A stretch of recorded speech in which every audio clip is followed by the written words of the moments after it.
Nothing represents the mysteries of ancient Egypt more than the Great Sphinx. How did the Egyptians build this crouching lion, human-headed creature? This is the largest statue ever built in ancient Egypt. Who built it and why? When it was in its heyday, it was a very brightly painted image, painted in comic book colors.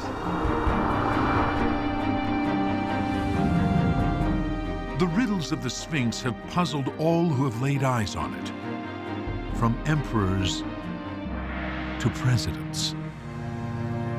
Now, solving those riddles has taken on a new urgency. For after more than 4,000 years with only pyramids as neighbors, today the Sphinx stares out at a fast food restaurant. Traffic, tourism, and construction are trembling it apart. The Sphinx is almost in downtown Cairo. It's a full-frontal urban assault. Before it's too late, two teams of scientists and builders are tackling the age-old riddles of the Sphinx. The big blocks here. It's not easy, is it? They're immersing themselves in the world of ancient Egypt, a world of pharaohs and pyramids, animal gods and mummies, sun worship, and human sacrifice. Will the eternal sands of Egypt finally give up the secrets of this human-headed lion? Right now on Nova, Riddles of the Sphinx.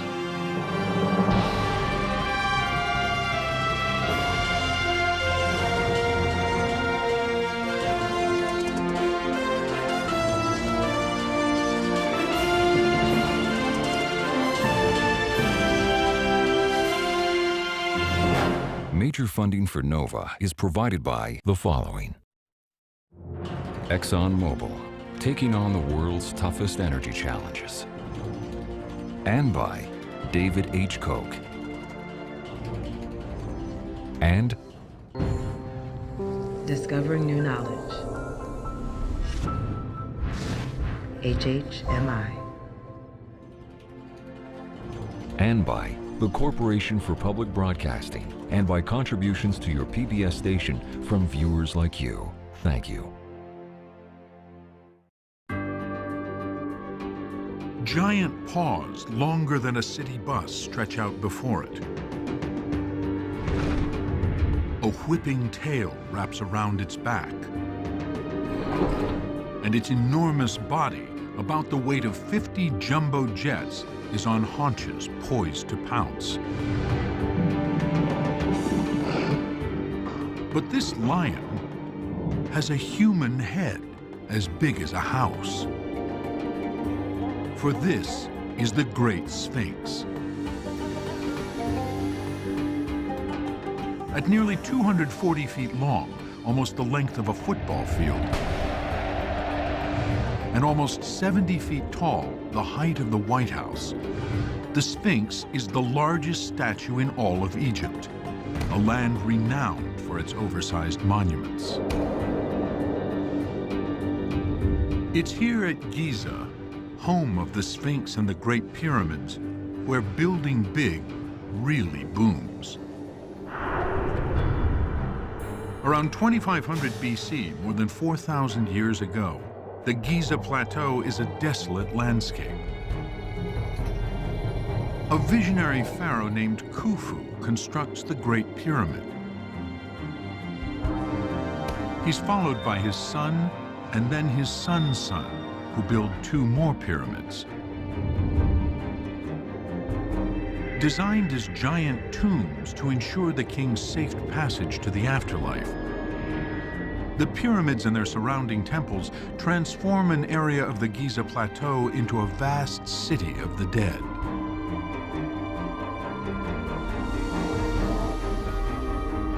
Pharaoh Khufu's pyramid is the most famous gravestone on Earth.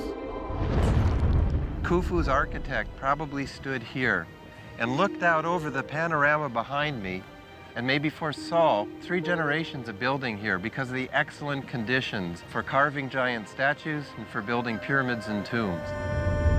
Khufu and his sons launch a golden age of Egypt known as the Old Kingdom. But while the classic pyramid can be traced back to earlier forms, like the stepped pyramid of Saqqara, the Great Sphinx appears out of nowhere, unprecedented in size and form. And while inscriptions inside the pyramids reveal who built them, there are no such clues about the origins of the Sphinx.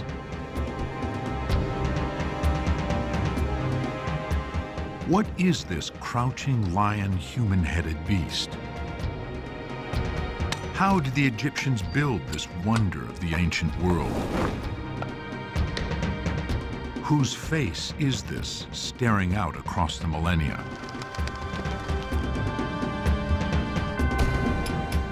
Now, 2 teams tackle these age-old mysteries of the Sphinx. One team of scientists investigates the geology, history, and archaeology of ancient Egypt. Many people who try to look at the Sphinx, they look at it by itself. But you have to look at the architecture, archaeology, art, inscriptions. You have to look at all of this to explain the function of the Sphinx. Another team of stone carvers will build scaled-down replicas of the Sphinx and its missing nose to shed light on how the ancients carved this wonder of the world. It's near mind-boggling in all of Egypt. Most of the stone is carved with just pounding for thousands and thousands of hours. The race is on to unlock the riddles of the Sphinx.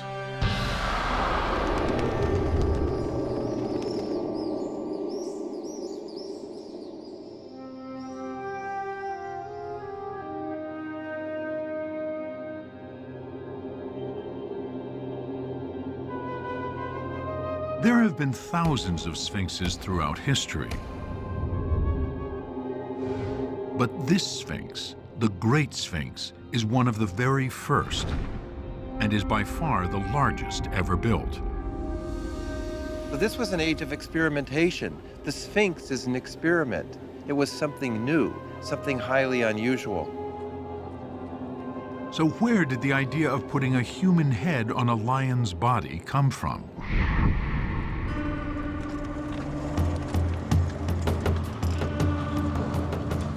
Archaeologist Gunther Dreyer is searching the desert of Abydos, about 300 miles south of Giza and the pyramids. Dreyer is traveling back past Khufu and the Old Kingdom to the very dawn of Egyptian civilization, 3000 BC, 500 years before the Sphinx. Like Giza, Abydos is also a city of the dead, but without pyramids. Here, Egypt's founding pharaohs are buried beneath the desert sands in a complex of mud brick tombs. Today, Dreyer is investigating one of those tombs.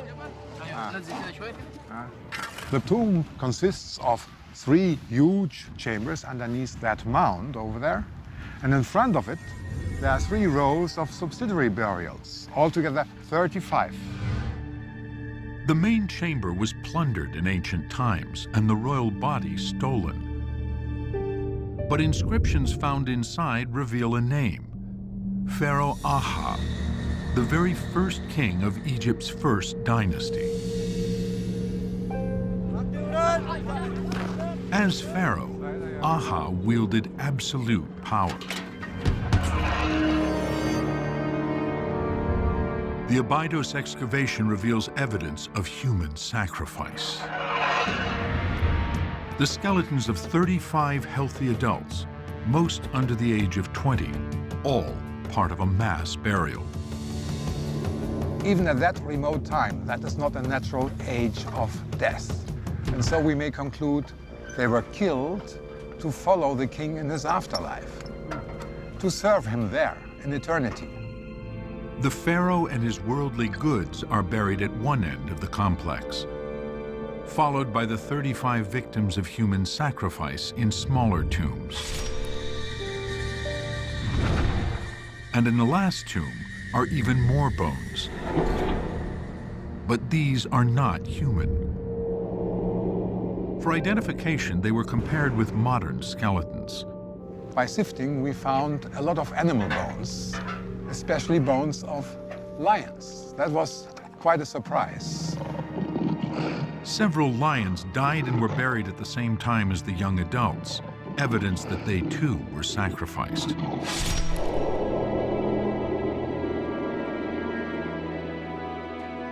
But why were these lions entombed along with the pharaoh? The king identifies himself with the lion to show his power, to express his power. Dreyer's excavations reveal that Egypt's first pharaohs wielded enormous power, enough to command the ritual slaughter of dozens of people. And the lion sacrifices provide the first clue to the meaning of the Sphinx's form. Lions symbolize the power of the pharaoh.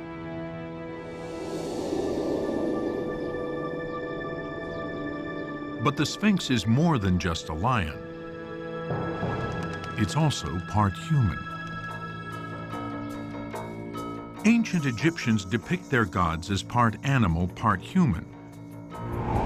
But usually those gods have animal heads and human bodies. The Sphinx is just the opposite. When you put the human head on the lion body, you have all the strength and power of the lion. And you have the human head, which is a symbol of intelligence and control. And so it is an image of power under control. But whose power and control?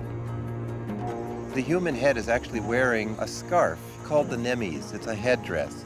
And only the pharaohs wore the nemes headdress. So the Sphinx is both a god and a pharaoh. And when it came to symbolizing the power of the pharaoh, the bigger, the better. Over the next 500 years, the pharaoh's tombs got more and more massive. From underground burial chambers to above-ground tombs, and from stepped pyramids to the Great Pyramids of Giza. But while the form and size of royal tombs evolve slowly, the Great Sphinx has no precedent. It was the first time in the history of Egypt that they created sculpture at this scale. So how was the Sphinx created?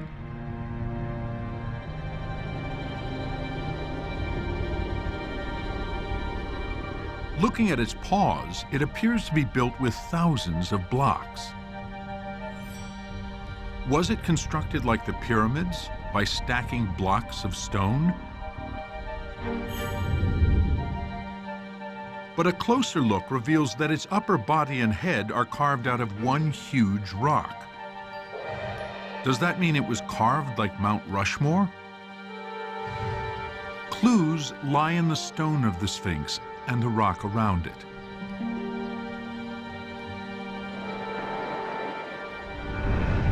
Amazingly, nobody had ever investigated its stones in any detail.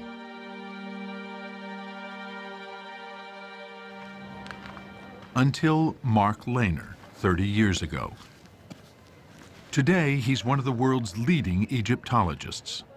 When I first came to Egypt, the best maps that existed of the Sphinx were simply the outline. If you're investigating how the Sphinx was built, the existing drawings were about as useful as if you were trying to build a 50-story skyscraper using just a satellite snapshot of its roof. That's how little was known about the Sphinx. To unlock its secrets, someone needed to take a much closer look. So I spent 5 years here mapping every stone to scale.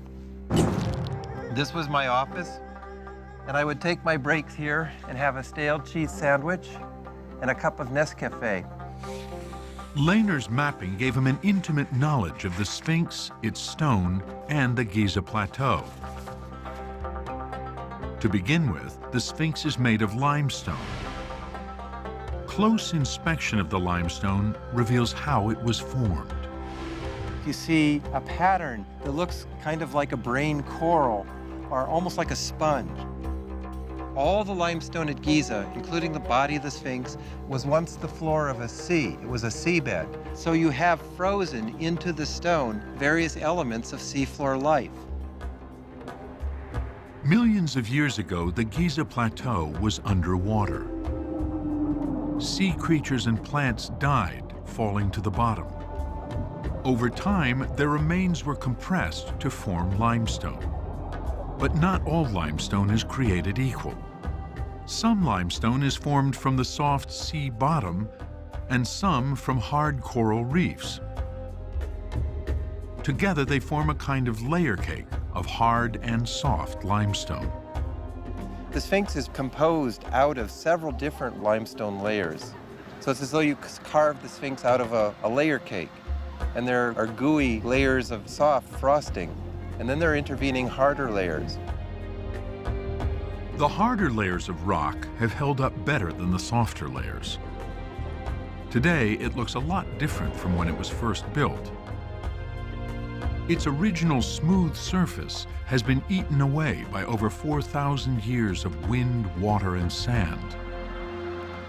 Here on the right side of the Sphinx chest, we can see how weathering has put the softer layers into deep recesses while the harder layers protrude. To Lehner, this weathering pattern is another important clue as to how the Sphinx was built. Recent restorations obscure this pattern, but photographs from the 1920s clearly show it. On both the body of the Sphinx and on the side of what is known as the Sphinx ditch. The pattern acts like a fingerprint, and when Lehner compares the Sphinx's body with the side of the Sphinx ditch, it's a perfect match. We are certain that these are the same layers of natural rock that form the south side of the Sphinx ditch. Lehner identifies more of that rock directly in front of the Sphinx's paws, in the ruins of a building known as the Sphinx Temple. There, on the huge stone blocks that were once the walls of the Sphinx Temple, he discovers those same familiar layers of hard and soft stone that he finds on the Sphinx. Because you can see that the layers runs continuously from one block to another through many of the blocks forming the temple walls. Here is one geological layer. Then this yellow band is a softer geological layer. But what does the similarity of the rock in the Sphinx, ditch, and temple tell Lehner about how the Sphinx was built? The Egyptians quarried a horseshoe-shaped ditch, leaving a core that left a big block from which they carved the Sphinx itself. They moved the stone, sometimes in blocks of 100 tons, down to the lower terrace for fabricating the walls of the Sphinx temple.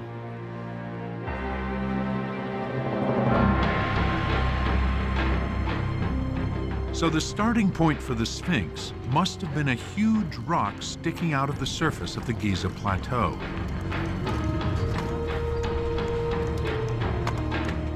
Workers cut a trench around it, quarrying the stone out from the ditch in huge blocks. They hauled off those blocks to build the nearby Sphinx temple.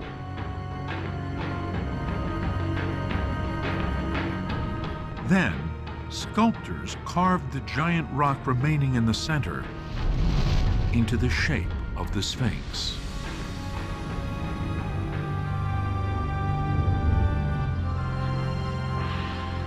The The Sphinx was carved right out of the natural mother rock of the Giza Plateau.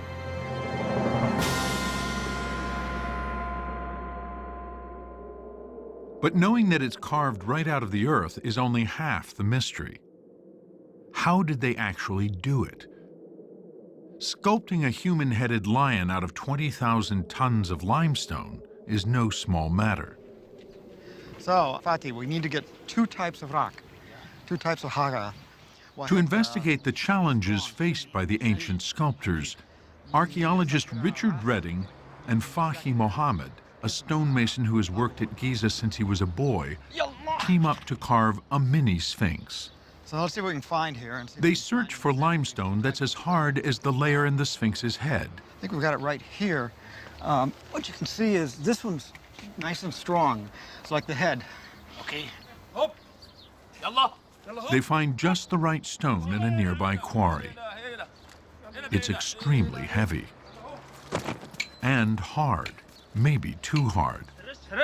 Mr. Richard, my tools will be ruined. Fahi is worried that the hard rock will ruin his tools. My tools made of steel, but the rock bent it. The rock is very hard. Okay. If Fahi is having such a difficult time using modern steel tools, how did the ancient Egyptians carve the Sphinx with more primitive tools? The answer will come half a world away. Hey, Rick. New England in the fall is a far cry from Egypt in the desert. Mark Lehner has come to consult with Rick Brown, a specialist in ancient tools. Based on actual copper tools found at Giza and tomb scenes depicting stonecutters at work, Brown gathers everything an ancient Egyptian would have had to carve the Great Sphinx. Rick and I got together and looked at all the evidence we have from the tomb scenes, from actual tools that we found. And based on all this evidence, Rick has put together the rudiments of the toolkit that the Sphinx builders would have used. So we have copper chisels, two-handed pounder, and there's the hammer. To really understand the challenge of using these tools for carving, Lehner and Brown begin by making them, starting with the copper chisel. Even a little more right now, just so we can get some good heat. Working long before the invention of harder bronze or iron, the Sphinx sculptors had to make do with softer copper. This is what they would have done in Egypt. They take a blank of copper, we're going to heat it, and we're going to fashion this into a chisel. The pure copper starts out a metal gray, and as it heats, it turns red. So you want that piece of copper red hot? Yeah, when I get color in the copper. Okay, we're ready. Okay, it looks Ooh, good. we got it red hot. It looks good. Now I'm going to just hand this off to you. The heat softens the copper into a more pliable material that can be pounded into shape. You know, this process is so basic. What they were doing was they were using a hard material to fashion and shape a soft material. But as the soft copper cools, it hardens again. I want to go back in the fire because I can actually break the metal. Okay. So let's go back in the fire. Already, these ancient tools reveal there's more to making the Sphinx than just carving.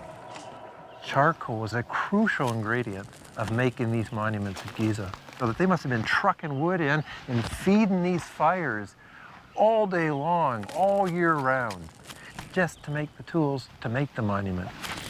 Now I want to have it flat down this time. The heating pounding cycle is repeated over and over. Are you ready? I'm ready. Let's go. Until the shape is just right. I want it to be straight along the axis like this because if it's already turning a little bit, that means it's not going to last as long. That's right. So just slightly. They must have amassed more copper for building the Great Pyramid and the Sphinx than just about any place in the world in the 3rd millennium BC.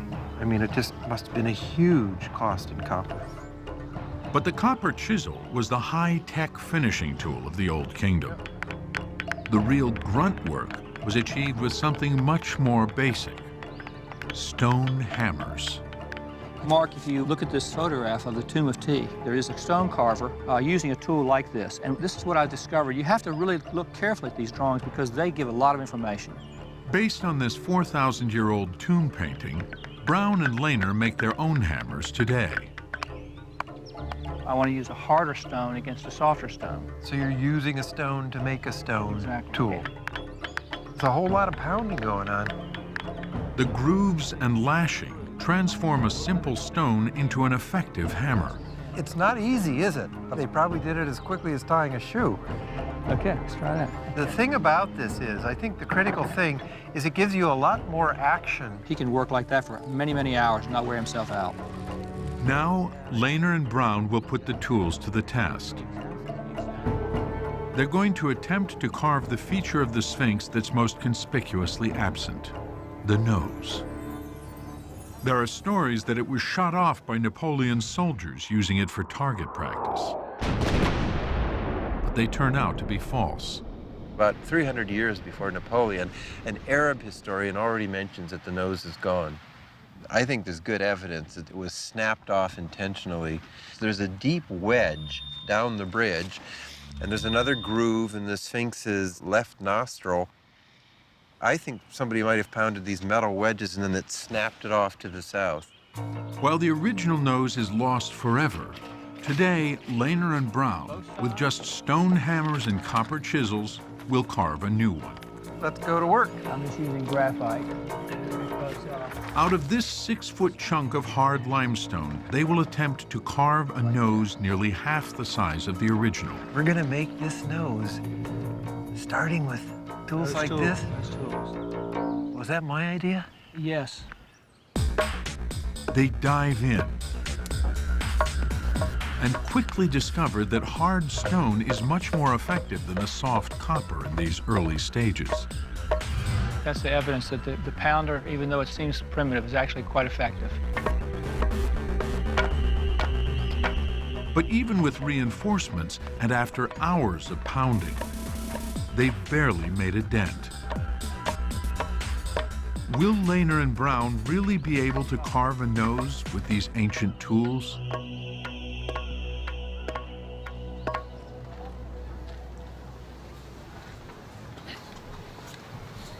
Zahi Hawass, Secretary General of Egypt's Supreme Council of Antiquities, is the official guardian of the Sphinx. He has searched this colossal cat from head to toe for clues to how it was built. He knows from the geology that it was carved right out of the earth. So why does the bottom appear to be built out of stone blocks, like the pyramids? Hawass investigates the size and style of the blocks for answers. If you look at the two poles of the Sphinx, this is a typical small stones that the Roman in 30 BC came and they did add this to the Sphinx. Just between the Sphinx's paws, Zahi Hawass finds blocks from 4 different periods. This is 30 BC, 1550 BC, and this is 2600 BC. Hawass concludes that Egyptians, Greeks, and Romans have been covering the Sphinx in blocks for thousands of years. But why? The answer can be found in a deadly hidden force attacking the limestone of the body of the Sphinx and the surrounding ditch. All of this was once the floor of a sea. It was a seabed 50 million years ago, so it's naturally full of salt. When groundwater rises, it seeps through the rock, drawing the salt to the surface, where it crystallizes and expands. The results are disastrous for the Sphinx. I hate to do this, but it's happening naturally all the time on this wall next to the Sphinx. The flakes fall and crumble. This is what was happening to the Sphinx body. It's this process that results in literally Sphinx dust. Amazingly, from the day it was built, the body of the Sphinx has been turning to dust. The blocks put there by Egyptians, Greeks, and Romans were to protect and conceal its deteriorating body. especially the more vulnerable parts carved from soft limestone. But while the soft stone is bad news for the Sphinx, it's good news for sculptor Fahy, because it's much easier to work with as he carves his mini Sphinx.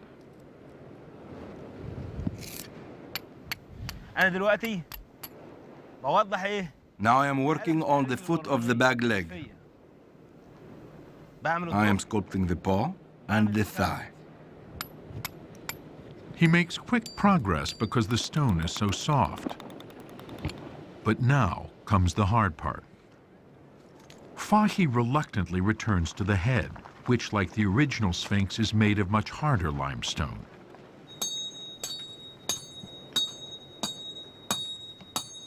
Striking this harder rock, his chisel is far less effective, and progress slows dramatically, even with the advantage of his modern steel tools. So how are Lehner and Brown progressing back in New England with their ancient copper tools?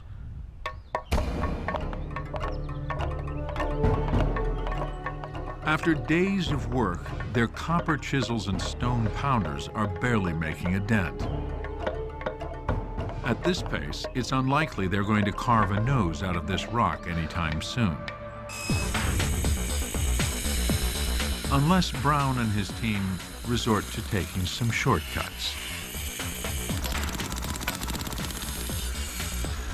Well, I guess you caught us. We worked on the stone for a long time using the Egyptian tools, and then decided that we'd move to the modern tools. It's a lot faster. Granted, the power tools are a lot faster than the ancient tools, but surprisingly, the basic carving process hasn't changed much since ancient times.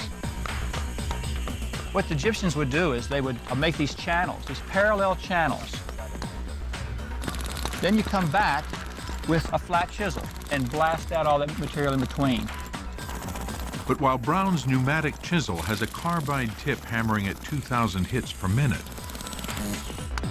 the copper chisel the ancient Egyptians would have used lasts only a few dozen strikes. You see, after I've only gone about the equivalent of maybe 10 centimeters, my tool's already almost useless. Each time the tool gets dull, we have to come back and reheat. When we reheat, it softens the metal, and then we can reshape it.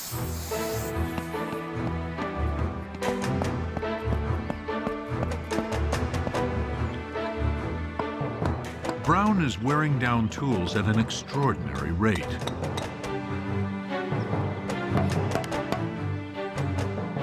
For efficiency, he moves his forge closer to the carving. We brought our forge down here closer to the stone because we're just blowing through the copper chisels so fast. It gives us the opportunity to use them, dull them, sharpen them, and go right back to work, which is probably like they did in Egyptian times. Brown is discovering it's taking a lot of time and a great number of copper tools, and his stone shows little evidence of progress.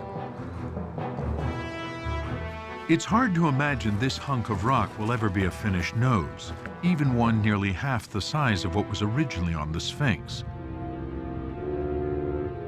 It's even harder to imagine carving the Great Sphinx as big as a football field. Clearly, only a pharaoh could pull this off. The question is, which one?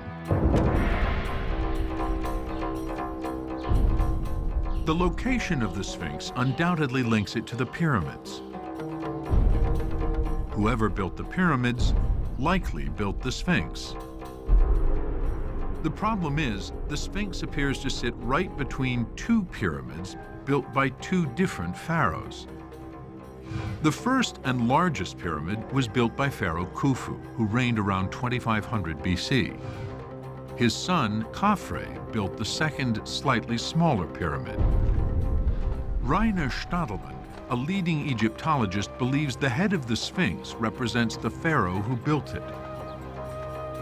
So Stadelmann compares the face of the Sphinx to the face of the pharaohs in hopes of revealing its true identity.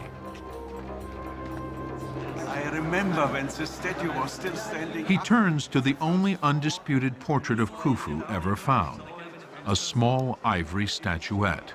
And this piece is something extraordinary, and I'm so excited that you can open it. Who has the seal? It has not been removed from its glass home in the Cairo Museum for 30 years.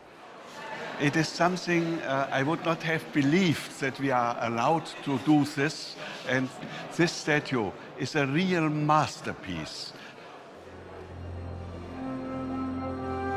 Everything is very finely sculptured, so detailed that one can compare the statue with the enormous Sphinx statue.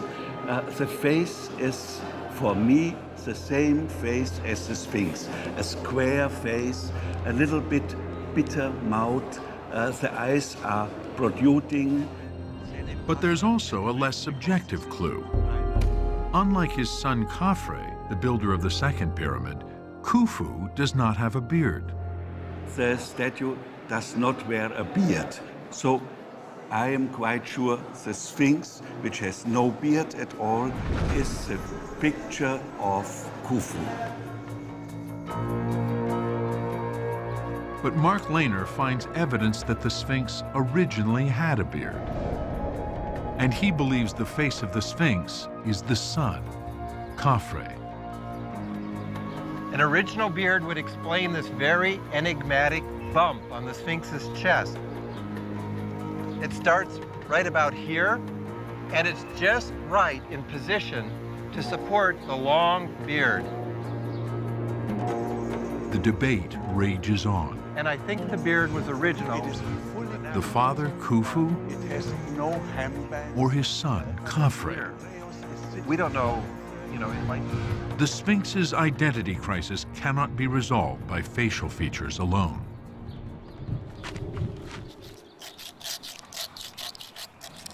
For Fahy, sculpting the mini-Sphinx, a solution is needed. With the body almost completed, Fahy returns to the harder stone for the head and must decide, beard or no beard? I think the Sphinx used to have a beard because all of the pharaonic statues in the form of the Sphinx had beards, like those of Hatshepsut and those of Ramesses. So the Sphinx must have had a similar beard.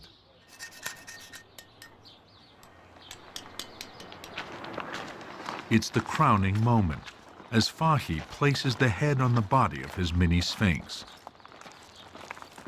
But the face is not that of Pharaoh Khufu or Khafre. It turns out Fahy has ignored the advice of all the experts and followed in the tradition of the pharaohs. Fahy's Sphinx bears a striking resemblance to Fahy.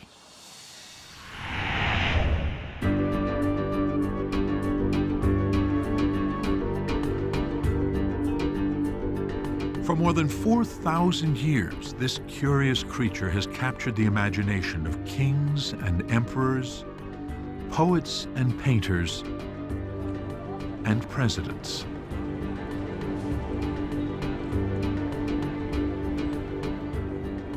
Today, the Sphinx is the face of Egypt, an icon of its age-old mysteries. But what did it mean to the ancient Egyptians? The Old Kingdom collapses, and the Giza Plateau becomes an abandoned cemetery, the Sphinx and pyramids neglected.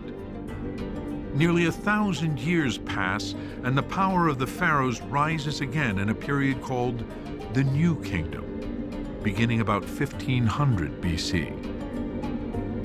But centuries of wind and water have eroded the Sphinx's fragile body, and desert sands have swallowed the Sphinx up to its neck.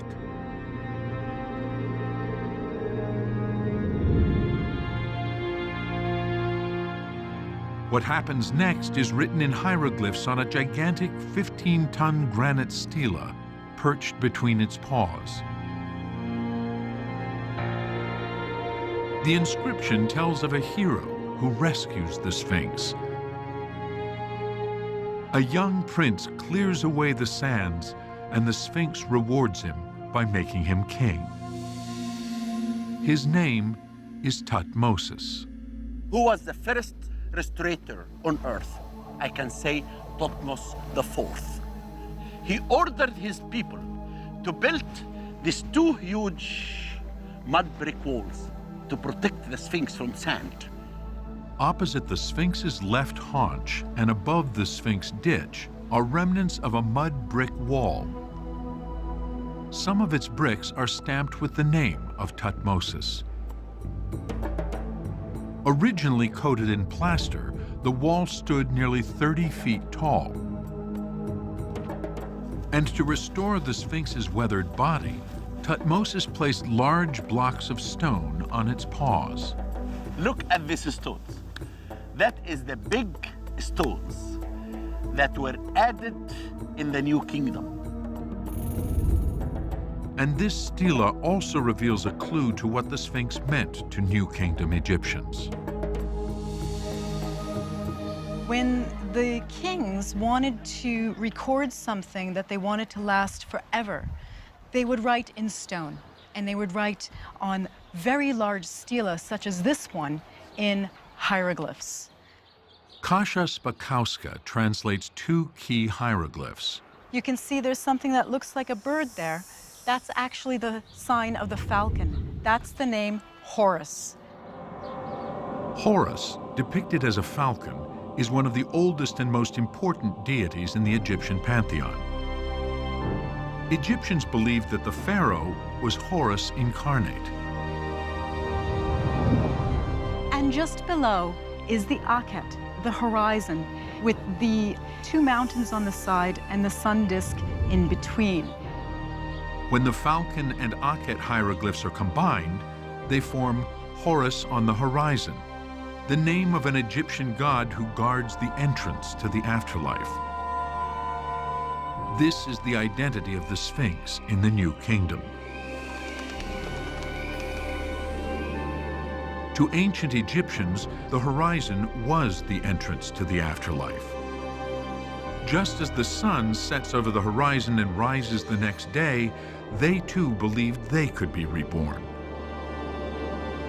As the guardian to the afterlife, the Sphinx was crucial to that process.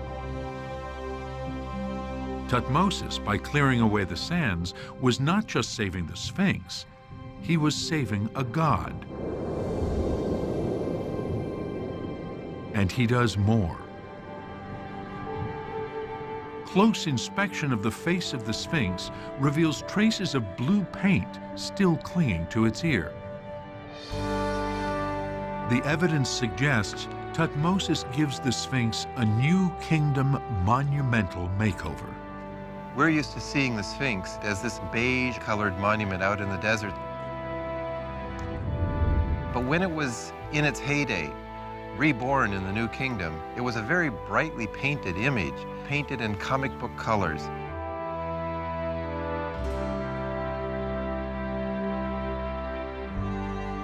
The face was probably red. It's possible that the headdress was painted yellow and blue.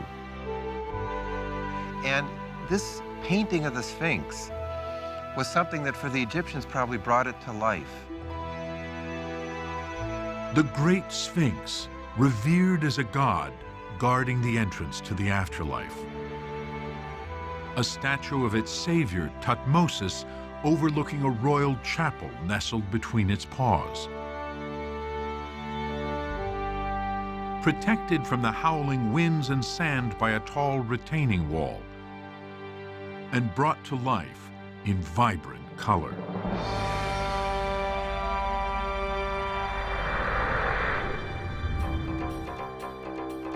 But the New Kingdom, when Thutmose ruled, was over 1,000 years after the building of the Sphinx. To him, the Sphinx and whoever built it were already ancient history. So what did the Sphinx mean to its original builder, either the father, Pharaoh Khufu, or his son, Khafre? Mark Lehner returns to the Sphinx Temple to solve the final mystery. The ruins of the temple sit just 10 yards in front of the paws of the Sphinx. We know from other temples. There, Lehner finds a series of mysterious pillars. They look a little bit like Stonehenge. There are 24 of these pillars. Lehner believes they're linked to the 24 hours of the day. It seems to have been a very early, massive temple to the sun. This notion is reinforced by two inner sanctuaries at opposite ends of the temple. This niche or sanctuary is symmetrical with another niche on the west. So the two niches define the temple axis, probably for the rising sun on the east and for the setting sun on the west. During the spring and fall equinox, the 2 days of the year when day and night are in perfect balance, the sun forms a line between the east and west sanctuaries of the temple. As the sun continues its path toward the horizon, it passes over the shoulder of the Sphinx and beyond to one of the Great Pyramids. These two niches line up to the south side of the second pyramid at a point striking right over the Sphinx's shoulder. And this is where the sun sets at the equinoxes. When it sets at those special times of the year, the sun connects the Sphinx temple to the Pyramid of Khafre.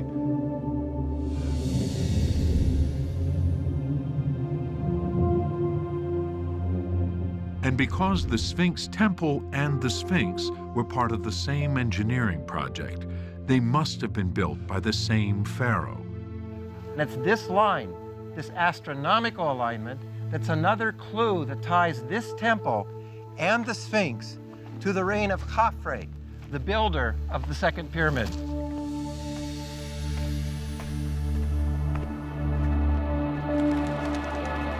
The sun also played a central role in Old Kingdom religion.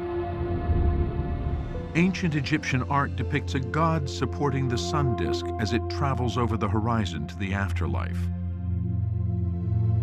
He was one of Egypt's earliest gods, the double lion Ruti.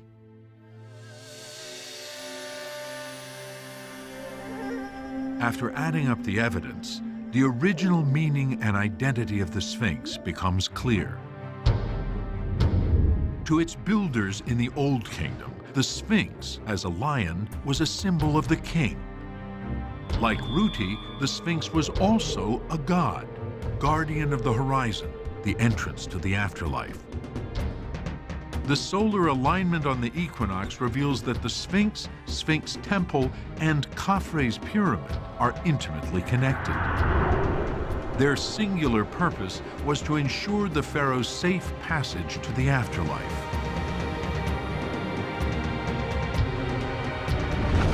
It is Khafre's face that adorns the Sphinx, which protected the mummified king as he traveled toward the pyramid, following the path of the sun over the horizon.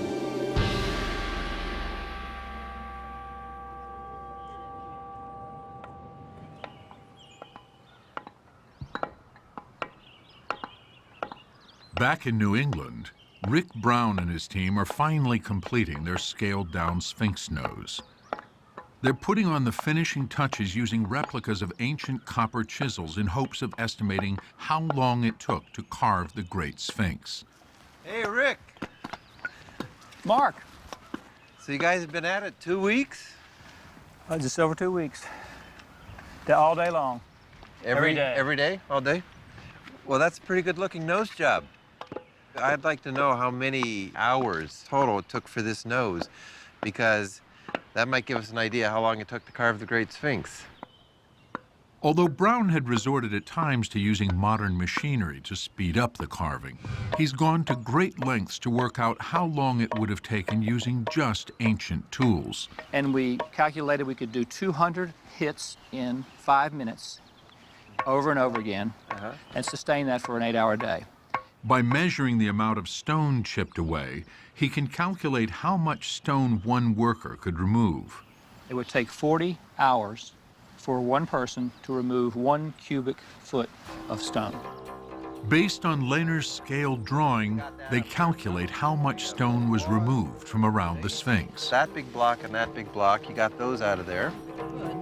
From there, it's a lot of math to get to the final figure for how long it would have taken to carve the whole Sphinx. So now we can use this. Can we figure like 100 carvers? That we're going. Okay. And you come out with 1 million? Around 1 million hours. 1 million person hours to carve the Great Sphinx.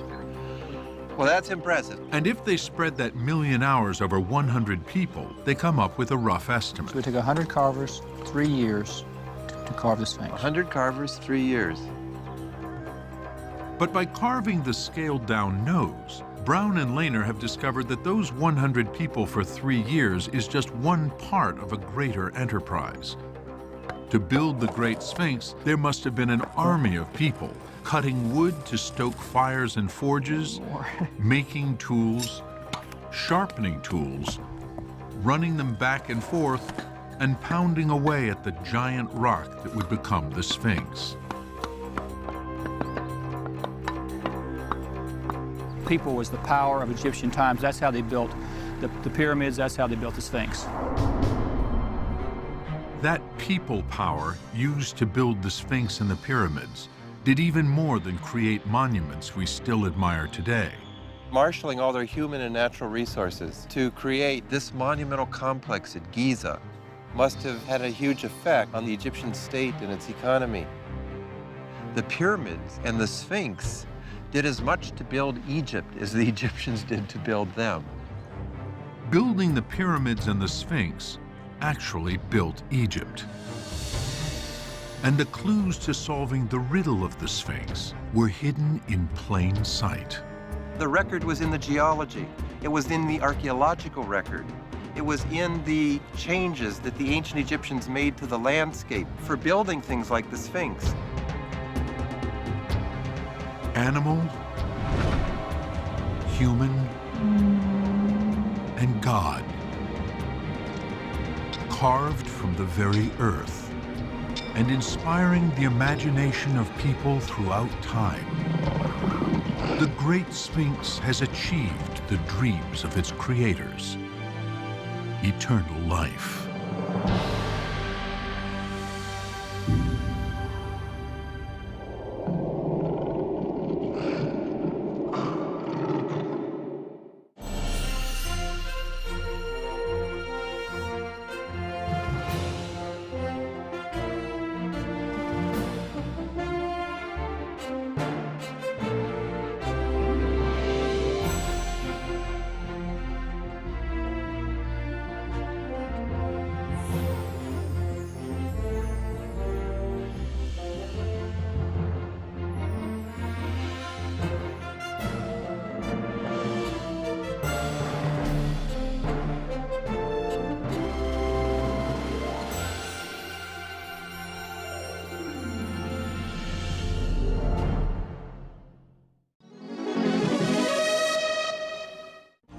Major funding for Nova is provided by the following. ExxonMobil, taking on the world's toughest energy challenges. And by David H. Koch. And discovering new knowledge. HHMI. And by the Corporation for Public Broadcasting, and by contributions to your PBS station from viewers like you. Thank you.